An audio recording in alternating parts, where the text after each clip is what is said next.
नमस्कार दोस्तों। आज मैं आपको पढ़ाने वाली हूँ कुछ महत्वपूर्ण क्वेश्चनों के बारे में जो कि मोस्टली हर एग्जाम में के लिए इम्पोर्टेंट होते हैं। तो बात कर लेते हैं पहले क्वेश्चन की। यह है कि इसरो किस वर्ष चंद्रयान मिशन 3 लॉन्च करने की योजना बना रहा है। तो दोस्तों जो इसरो है वह 2023 तक चंद्रयान मिशन 3 लॉन्च करने की योजना बना रहा है। बात करते हैं अपन चंद्रयान 3 मिशन की। तो क्या हुआ था कि जुलाई 2019 में इसरो द्वारा चंद्रयान 2 मिशन लॉन्च किया गया था, जिसका उद्देश्य था चंद्र के दक्षिणी ध्रुव पर एक रोवर उतारना। उसी का अनुवर्ती है यह चंद्रयान 3। चंद्रयान 3 में एक ऑर्बिटर है और एक लैंडिंग मॉड्यूल है। इसका कार्य लैंडर को चंद्रमा तक ले जाने, उसकी कक्षा से लैंडिंग की निगरानी करने, लैंडिंग व पृथ्वी स्टेशन के मध्य संचार करने तक सीमित रहेगा। नेक्स्ट क्वेश्चन है, लिविंग प्लेनेट रिपोर्ट 2022 किस संस्था द्वारा जारी की जाती है। तो दोस्तों जो ये बड़ी बड़ी संस्थाएं होती हैं उनके द्वारा जो रिपोर्ट जारी की जाती है वो एग्जाम में पूछी जाती है। तो ये रिपोर्ट है वो WWF के द्वारा जारी की जाती है, अर्थात वर्ल्ड वाइड फंड के द्वारा, जिसका गठन 1961 में किया गया था। इसका मुख्यालय स्विट्जरलैंड के गेलेंड में स्थित है। इसका कार्य पर्यावरण का संरक्षण करना, अनुसंधान करना तथा उसका रखरखाव करना। नेक्स्ट, निम्न में से भारत में सबसे छोटा दिन कब होता है। तो दोस्तों भारत में सबसे छोटा दिन होता है वो 21 दिसंबर को काउंट किया जाता है।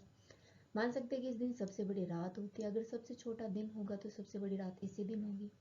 बात करते हैं अपन भारत में सबसे बड़े दिन की और सबसे छोटी रात की। तो यह आता है 21 जून को। ठीक है। अगला क्वेश्चन है, सुभाष चंद्र बोस द्वारा रचित पुस्तक का नाम क्या है। तो दोस्तों सुभाष चंद्र बोस की जो पुस्तक या कह सकते हैं पत्रिका है वो इनमें से द इंडियन स्ट्रगल है। यहाँ पे 2-3 पत्रिका और दे रखी, उनकी भी चर्चा कर लेते हैं। इनमें इंडिया विंस फ्रीडम पत्रिका है वो मौलाना अब्दुल कलाम आजाद की है। और ये युगांतर पत्रिका है। दोस्तों क्या था कि जो अपना स्वतंत्रता संग्राम चल रहा था उस दौरान क्रांतिकारियों द्वारा एक अनुशीलन समिति की स्थापना की गई थी, जो कि अरविंद घोष, अविनाश भट्टाचार्य और भूपेंद्र नाथ दत्त ने की थी कलकत्ता में। इसी संस्था के द्वारा ये युगांतर नामक पत्रिका निकाली गई थी। बात करते हैं अपन सुभाष चंद्र बोस की। तो सुभाष चंद्र बोस का जन्म हुआ था 23 जनवरी 1897 ईस्वी में उड़ीसा के कटक शहर में ये हुआ था। इनकी माता का नाम प्रभावती दत्त बोस था, पिता का नाम जानकीनाथ बोस था। सुभाष चंद्र बोस थे, उन्होंने सन 1990 में भारतीय सिविल सेवा परीक्षा को पास किया था। और इन्होंने जो अपने आध्यात्मिक विचार ग्रहण किए थे वो किसे किए थे, स्वामी विवेकानंद से।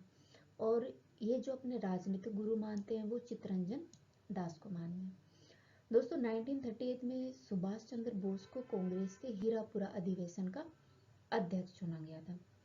और एक साल बाद में कांग्रेस का त्रिपुरी अधिवेशन हुआ था 1939 में, जिसमें गांधी जी के उम्मीदवार पट्टाभी सिद्धारमैया को पराजित करते हुए ये कांग्रेस के अध्यक्ष चुने गए थे। इस मुद्दे को लेकर बाद में गांधी जी नाराज हो गए थे और उन्होंने इससे इस्तीफा दे दिया था। इसके बाद इन्होंने क्या किया, फॉरवर्ड ब्लॉक नामक एक पार्टी की स्थापना की थी। और 21 अक्टूबर सन 1934 में सुभाष चंद्र बोस ने आजाद हिंद सरकार तथा भारतीय राष्ट्रीय वायुसेना का गठन किया था। और उन्होंने दिल्ली चलो का नारा दिया था। वो दिया था इन्होंने सिंगापुर और जापान से, क्योंकि वो वहां चले गए थे ना उसके बाद में। और इनकी मृत्यु 1945 में ताइवान में एक दुर्घटना में हो गई थी, जो कि आज भी एक रहस्य बना हुआ है। सरकार ने सुभाष चंद्र बोस की याद में पराक्रम दिवस की घोषणा की है, जो कि प्रतिवर्ष 23 जनवरी को मनाया जाता है। इनकी याद में आपदा प्रबंधन के क्षेत्र में प्रतिवर्ष 23 जनवरी को सुभाष चंद्र बोस आपदा प्रबंधन पुरस्कार सरकार द्वारा दिया जाता है। नेक्स्ट क्वेश्चन है, राष्ट्रीय एकता दिवस भारत में किसकी जयंती के उपलक्ष्य में मनाया जाता है। तो ये मनाया जाता है सरदार पटेल के जन्म दिवस के उपलक्ष्य में। दोस्तों जो राष्ट्रीय एकता दिवस है भारत में प्रतिवर्ष 31 अक्टूबर को मनाया जाता है। सरदार पटेल का इस दिन जन्म दिवस था उस दिन। इसका मनाने का कारण है लोगों को एकजुट करना और समाज के उत्थान के लिए उनके विचारों से अवगत कराना। इसको पहली बार 2014 में मनाया गया था। बात करते हैं अपन सरदार वल्लभ भाई पटेल की। तो दोस्तों जो सरदार वल्लभ भाई पटेल थे, इनका जन्म 31 अक्टूबर 1875 ईस्वी में गुजरात के एक गांव नाडिया में हुआ था। ठीक है।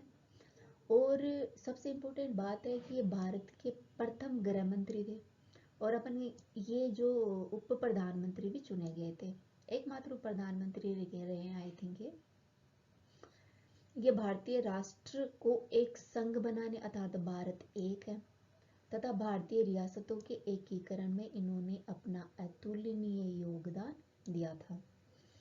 आधुनिक अखिल भारतीय सेवा प्रणाली की स्थापना के कारण सरदार पटेल को भारत के सिविल सेवकों के संरक्षक संत के रूप में याद किया जाता है। ठीक है। आगे बात कर लेते हैं जो सरदार पटेल थे, इन्होंने खेड़ा सत्याग्रह और बारदोली सत्याग्रह में किसानों की वकालत की। बारदोली सत्याग्रह हुआ था, इस दौरान इन्होंने महिलाओं ने सरदार पटेल को सरदार की उपाधि दी थी। पटेल के सम्मान में सरकार ने स्टैच्यू ऑफ यूनिटी की प्रतिमा बनाई है जो कि गुजरात में स्थित है। ये विश्व की सबसे ऊंची प्रतिमा है। अगर आपको मौका मिले तो कभी ये प्रतिमा जरूर देख के आइए, बहुत ही सुंदर प्रतिमा है। नेक्स्ट बात करते हैं इंदिरा गांधी नहर परियोजना के जनक कौन है। तो दोस्तों इंदिरा गांधी नहर परियोजना के जनक माने जाते हैं कंवर सेन। बात करते हैं अपनी इंदिरा गांधी नहर परियोजना की, तो इसे राजस्थान नहर और राजफिटर के नाम से भी जाना जाता है।